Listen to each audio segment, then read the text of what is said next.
En el año 2008, el Parlamento de Canarias condenó oficialmente la línea editorial del periódico El Día de Tenerife, cuyo director, propietario y editorialista era don José Rodríguez Ramírez, y sus columnistas de referencia, don Ricardo Peitaví y don Andrés Chávez. Hacía tiempo que el periódico El Día atacaba editorialmente con frecuencia a la isla de Gran Canaria, porque en su opinión, esta isla discriminaba a la isla de Tenerife.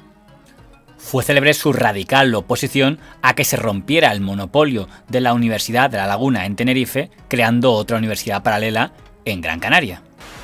Yo creo que José Rodríguez era un patriota, ¿no? Era un hombre muy inteligente, que en algunos momentos pudo tener unas ideas un tanto anacrónicas para la época en la que vivió, pero que era un patriota canario, un hombre muy honesto, muy fiel a sus ideas y que le importaba muy poco lo que pensaban los demás de él, le importaba poquísimo. En 2008 llegó a su cenit cuando se produjo el accidente mortal de Spanair, de un avión que se dirigía a Gran Canaria, y El Día publicó un editorial reprochando que todos los periódicos, al hablar del accidente, llamaran a Gran Canaria como Gran Canaria en vez de Canarias secas sin el gran, como defendía ese periódico. Lo que fue muy criticado por considerarse que cuando se ha producido un accidente con tantos muertos no era el momento para abrir la batalla por la denominación de las islas. José Rodríguez, que fuera el propietario editor del periódico, un hombre furibundamente insularista, con un lenguaje un tanto decimonónico que trataba a Gran Canaria de secarral, no hablaba nunca, no nombraba la isla con el nombre de Gran Canaria porque no la consideraba grande, porque decía que era la tercera, era una persona un tanto singular, de la tercera en superficie, que la más grande era Tenerife, la segunda Fuerteventura y la tercera Gran Canaria. Entonces él hablaba siempre de la isla de Las Palmas, o sea, le cambiaba incluso la denominación, que era el empresariado, por entendernos.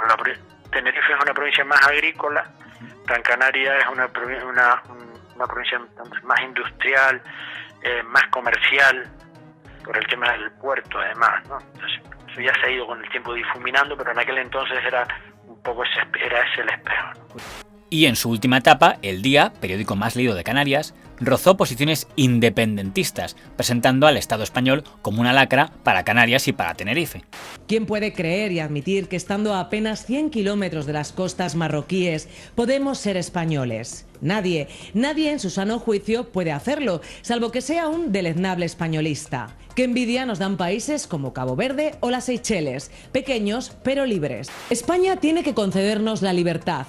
No solo porque Canarias era una tierra libre antes de que llegaran las tropas regulares de Castilla y los mercenarios que los acompañaban, ni porque estemos lejísimos de la península ibérica, ni porque el holocausto cometido con nuestros antepasados, los guanches, exija una reparación. Todas estas razones son importantes, pero hay una cuyo peso es aún mayor. Es un crimen político y social seguir saqueando los recursos de un territorio mientras la gente que vive en él pasa hambre.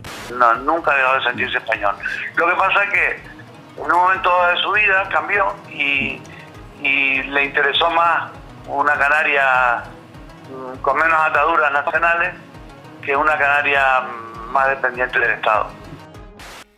Para ese momento, el periódico El Día ya había polemizado en numerosas ocasiones con sus competidores, el periódico Diario de Avisos de Tenerife o Canarias 7 de Gran Canaria. Pero fue el Grupo Prensa Ibérica de don Javier Molde Miguel, a través de su periódico en Canarias, La Opinión de Canarias, dirigido por don Francisco Pomomares, el que dedicó más páginas a replicar y polemizar con el periódico El Día, con el señor don José Rodríguez Ramírez y con los señores Peitaví y Chávez. Pero en la condena del Parlamento de Canarias contra El Día influyó un dato más, que era el enfrentamiento entre El Día y el partido que gobernaba las Islas Canarias, Coalición Canaria. Históricamente, el periódico El Día había mantenido una línea editorial de apoyo a Coalición Canaria que había estado liderada con frecuencia por políticos tinerfeños, como había sido don Manuel Hermoso o como había sido don Adán Martín. En ese momento presidía Canarias don Paulino Rivero, que también era tinerfeño. Pero el motivo del enfrentamiento del Día con la gestión del señor Rivero no tenía tanto que ver con una cuestión insularista, sino con una cuestión más bien económica. Bueno, Paulino Rivero fue su íntimo amigo también, hasta un momento en que se desataron las hostilidades porque en época de Paulino Rivero, cuando el reparto de las emisoras de radio, a Pepe Rodríguez no le dieron ni una. Pero es que se la colaron a Paulino Rivero, porque Paulino sí quería dársela. Eran las guerras internas y en el fondo se esconde también las miserias del gobierno de Canarias. Por esa época saca una licencia de concesiones de FM y queda fuera el día, y a partir de ahí se desatan los demonios. O sea que es un tema más pecuniario que ideológico. Pero el encargado de la operación, que era un asesor de Paulino llamado Rodolfo Rull, pues se olvidó del día, no se la dieron. Y entonces la dependencia que tenían los gobiernos de Canarias del Día, hay que tener en cuenta que el Día era el periódico más leído y más valorado de la región, de toda Canarias. Entonces lo lógico es que tuviera una influencia política grande, y la tuvo.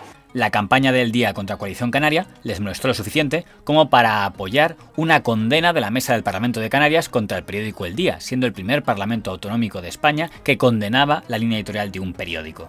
¿Cómo vieron ustedes en la redacción aquella famosa declaración institucional del Parlamento de Canarias, de la Mesa del Parlamento de Canarias? Una estupidez, fuera de tono, tomar partido, increpar desde los escaños de manera oficial y pública a un medio de comunicación. Yo creo que fue un disparate, ¿no? Así se entendió después. En ese momento, pues, con la euforia del instante, pues, parecía raro que un parlamento se ocupe de un periódico. Esto yo creo que es descender demasiado, ¿no? Un periódico es un periódico y un parlamento es un parlamento, ¿no? Confieso que me pareció muy mal. No solo ante Gran Canaria, sino también ante los poderes del Estado, ¿no? Los poderes peninsulares, los poderes de fuera de Canarias. Claro, pero sobre todo era contra la provincia de Las Palmas. Tras la muerte de don José Rodríguez Ramírez, el periódico El Día modificó su línea editorial.